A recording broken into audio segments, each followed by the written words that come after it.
Intermittent fasting is an eating pattern that cycles between periods of eating and fasting. It doesn't prescribe specific foods, but focuses on when you should eat. Benefits: weight loss. May aid weight loss by reducing calorie intake and boosting metabolism.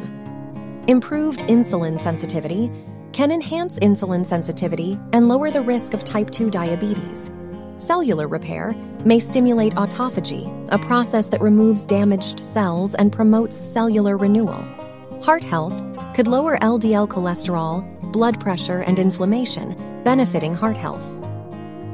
Simplicity, relatively easy to follow and doesn't require complex meal planning. Potential risks: nutrient deficiencies. If not well balanced, it may lead to inadequate nutrient intake. Eating disorders.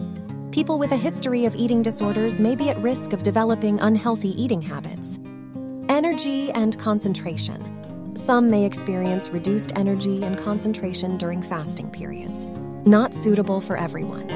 Pregnant women, breastfeeding mothers, and individuals with certain medical conditions should avoid it. Thanks for watching. Please like and subscribe.